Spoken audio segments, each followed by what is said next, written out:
السلام عليكم. النهاردة هنتكلم عن أهم المكونات الموجودة على لوحة الأم المذر بورد، واللي من غيرها الكمبيوتر ما يقدرش إن هو يشتغل. خلينا نقول إن اللوحة الأم دي المذر بورد عبارة عن ملعب كورة كبير، وإن القطع التشيبس الموجودة فيها عبارة عن لاعبين، وكل قطعة بيكون ليها وظيفة معينة محددة. هنشوف مع بعض أهم مكونات المذر بورد، واللي هي تنقسم للسي بي يو سنتر بروسيسنج يونت، وعندنا الرام راندوم اكسس ميموري، وعندنا الاكسبلينيشن سلوتس، وعندنا الشيب سيت، وكمان عندنا نظام البايوس تشيب البايوس، وعندنا السات كونكتورز والانترنت يو اس بي كونكتور.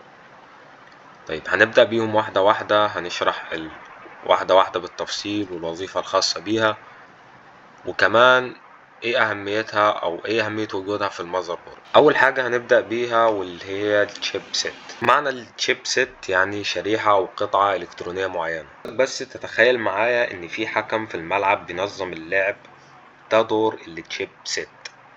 عاوزك تتخيل ان دور الشيب سيت دي عبارة عن حكم في الملعب بينظم اللعب او بينظم عملية اللعب او آلية اللعب. وكمان التشيب ست دي بتكون مسؤولة عن تنظيم التواصل ما بين السي بي يو المعالج وما بين باقي القطع الإلكترونية التانية. كمان بيحدد إمكانية اللوحة الأم، زي عدد منافذ اليو اس بي، نوع الرامات، عدد الأقراص اللي تقدر تركبها. في الرسمة التوضيحية دي هنا هو بيوضح لنا التشيبس أو المكونات بتاعة المذر بورد واسم كل واحدة فيهم، علشان بعد كده انت تبقى عارف لما تشوف ماذر بورد قدامك تعرف الاجزاء دي خاصة بايه وكل قطعة بتتركب فين بالظبط. هننتقل لجزء مهم جدا وهو ال CPU Center Processing Unit. ايه معنى ال CPU او ايه وظيفة ال CPU عامة؟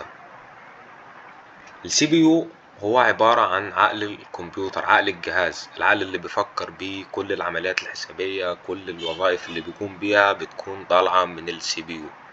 السي بي يو عبارة عن العقل الخاص بالجهاز، هو اللي بيكون مسؤول عن تنفيذ أي أمر أنت بتديه للجهاز. السي بي يو بيكون ليه دور كبير في تنفيذ الأمر ده. عاوزك تتخيل معايا إن السي بي يو ده عبارة عن مدرب، وهو بيصدر الأوامر لباقي اللعيبة الموجودة في الملعب، وباقي اللعيبة دي تمثل باقي القطع التانية، باقي التشيبس التانية. وكمان السي بي يو كل ما يكون أقوى كل ما بيكون مستوى الوظائف أسرع وجودتها بتكون أفضل. بعد كده هنتكلم عن التايبس اوف ميموري، أنواع الداتا. احنا عندنا نوعين من الداتا، الروم واللي هي اختصار read only memory، ودي بتكون مكتوبة بشكل ديفولت في السيستم، انت ملكش أي صلاحية في ان انت تغيرها، لك صلاحية ان انت تطلع عليها فقط. عندنا نوع تاني من الميموري وهو الرام، اختصار الراندوم اكسس ميموري. تعريف سريع للرام، وهي عبارة عن ذاكرة مؤقتة بيخزن فيها البيانات اللي بنحتاجها دلوقتي وبسرعة. بمعنى ان انت لو فاتح اكتر من تطبيق، بتستخدم الكمبيوتر بتاعك وفاتح اكتر من تطبيق في نفس الوقت، فده بيستهلك من الرام بتاعة الجهاز بتاعك. بيحصل ايه لو انت فجأة قفلت الجهاز؟ هيحصل ان انت كل البرامج وكل التابس اللي انت كنت فاتحها دي هتروح، علشان كده اسمها ذاكرة مؤقتة.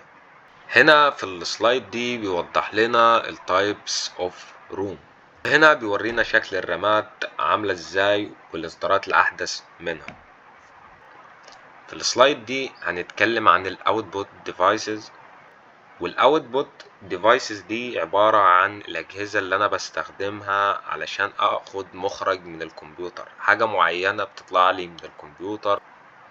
بمعنى ان الاوتبوت ديفايسز دي عبارة عن الاجهزة اللي انا بستخدمها اني اخد نتيجة معينة من الجهاز او من الكمبيوتر، زي مثلا الشاشة بتاعت الكمبيوتر، او البرنت، آلة الطباعة، او سماعات الساوند، او الادابتر، او اي شكل من اشكال الاوتبوت اللي الكمبيوتر والجهاز بيستخدمها ان هو يعرض لي نتيجة معينة.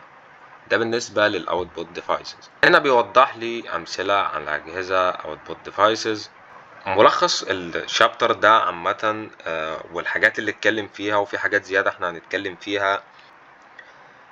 الاكسبانشن سلوتس دي عبارة عن أماكن أو بنات بتتركب فيها التشيبات زي كارت الشاشة أو كارت شبكة إضافي.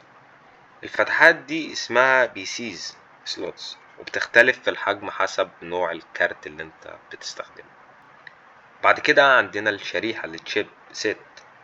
تخيل معايا ان في حكم في الملعب بينظم اللعب، ده دور التشيب سيت. دور التشيب سيت ده هو المسؤول عن تنظيم التواصل بين المعالج وباقي القطع. هو بينظم عملية التواصل ما بين مثلا السي بي يو وما بين مثلا كارت الشاشة، عدد منافذ اليو اس بي، نوع الرامات، عدد الأقراص اللي تقدر تركبها. بعد كده هنتكلم عن الشيب الخاصة بالبايوز أو شريحة البايوز. عاوزك تتخيل معايا إن الشريحة دي عبارة عن كتاب القوانين بتاع الفريق، القوانين اللي ما ينفعش حد يقدر يتخطاها. لما تشغل انت الكمبيوتر بتاعك، أول حاجة بيعملها إن هو بيقرأ التعليمات من الشيب بتاعة البايوز، هي اللي بتحدد ازاي الجهاز يبدأ التشغيل ويتأكد ان كل حاجة تمام، كل حاجة في مكانها، كل قطعة متركبة كويس، في باور واصل للهاردوير بتاع الكمبيوتر. بيتأكد من كل الحاجات دي قبل تشغيل السيستم الخاص بنظام التشغيل، الواجهة الرسومية اللي انت بتتعامل معاها. ده كله بيحصل في الخلفية من غير ما انت تكون واخد بالك. بعد كده عندنا منافذ اليو اس بي الداخلية، internal USB connectors. يعني لما تركب فلاشة في اليو اس بي اللي قدام الكيسة، الإشارة بتمر من البن ده. انت موصل فلاشة في مدخل يو اس بي معين، فالإشارة بتتوجه للمذر بورد من خلال مدخل اليو اس بي ده اللي انت موصل فيه الديفايس بتاعك. الخلاصة واللي عاوزك تفهمه من كل الرغي ده كله واللي انت تطلع بيه باستفادة، ان اللوحة الأم دي مش مجرد قطعة إلكترونية، دي عبارة عن ملعب كامل. المعالج زي ما احنا مثلناه في ان هو المدرب، الرام دي عبارة عن اوراق التكنيك اللي المدرب بيستخدمها اثناء اللعب، اللي بيضع فيها الخطط والاستراتيجيات. التشيب سيت الحكم اللي هو بينظم عملية التواصل ما بين التشيبس.